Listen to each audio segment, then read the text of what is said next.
We go. Pissed off. I hope my bacon's not too loud.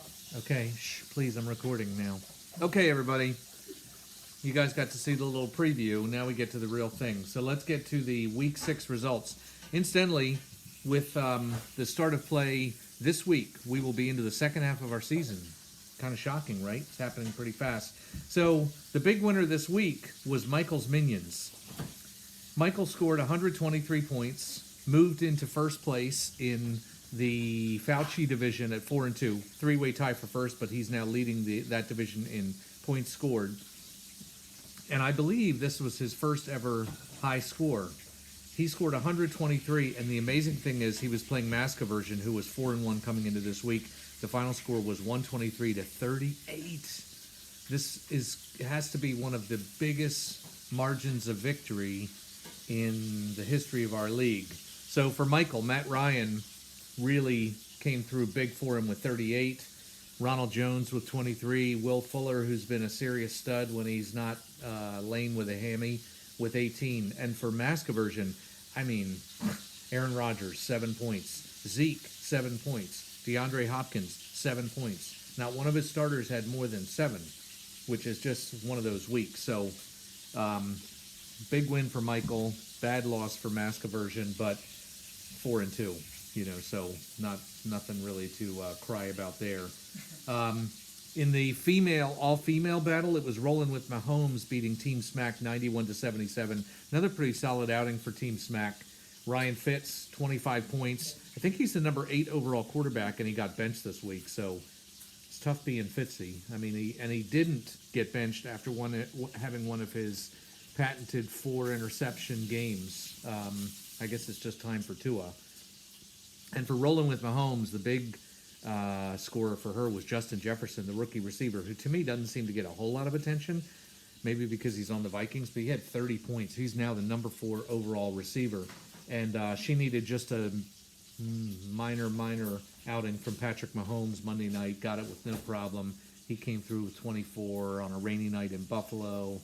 Rolling with Mahomes, 91-77. She also is 4-2, one of those 3 teams tied for first. We now have 6 teams in the league that are 4-2. All 6 of those teams would make the playoffs if the season ended today. One of those 4-2 teams is gunning for you, who again keeps on winning, 82-75 over Catalina Wine Mixon this week. The Wine Mixon got a nice big game from Kyler Murray, 32. But other than that, nobody really shined. A nice balance outing for the U. Tom Brady with 18, A.J. Brown 17, and his kicker. We don't get a lot of kicker mentions, but Young Ho Koo with 16 for gunning for you. So he's 4-2. Catalina Wine Mixon 3-3. They're a little bit of a hard luck squad since I think they're close to the top of the league in scoring, points scored, but just 3-3. Probably have a good chance to get healthy this week. Sleepy Joe's medical staff beat More Than a Thielen 77-65. Sleepy Joe has been one of those kind of hard luck teams this year, but this week they got a little break when More Than a Thielen pooped the bed. Kirk Cousins for More Than a Thielen with 35 as he had a big game, but Thielen and Diggs, decent, 11-10. Sleepy Joe got 18 from Travis Kelce. Who else did he have who scored well for him? I see Andy Dalton in there with 16. He just pulled off a trade so that he doesn't have to play the Red Rifle anymore since he looked pretty awful. Let's see. Well, Raheem Mostert came back only to get hurt once again. So really it was kind of nobody was really all that good for Sleepy Joe, but got enough to get the win and even their record at 3-3. Let's see. We Want Ivanka with another win. Don Leatherwood's squad, 72-68 over Harding's Hitmen. The Hitmen again with close but no cigar as they fall to 1-5, and it's now like desperation time for the Harding boys. And We Want Ivanka on the other hand, I think that's 3 straight for them. 72-68, not really a real impressive win. Deshaun Watson though with 39, more than half of the points for We Want Ivanka. Juju got a 0 for the Hitmen. Alexander Madison with 2. Kareem Hunt with just 5. So those guys really kind of let him down. Despite a good outing from Lamar Jackson, it wasn't enough for the Hitmen. And lastly, Fear the Wax beat Leroy Stop Barking 103-76. Who really cares? I don't care.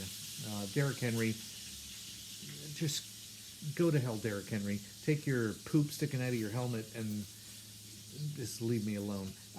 This game was actually pretty close. I thought I had a chance to win, even though I was outmanned personnel-wise. But Julio Jones finally had a big game with 25, and I'm thinking, okay, maybe I have a shot. And then Derrick Henry happened. All of a sudden, 94-yard touchdown run. What? I mean, for God's sake, Henry. So he ends up with 38 points, and that was basically ball game. 103-76. Fear the Wax is 4-2. Leroy Stop Barking is so good luck to everyone this week, and that's it. Ciao.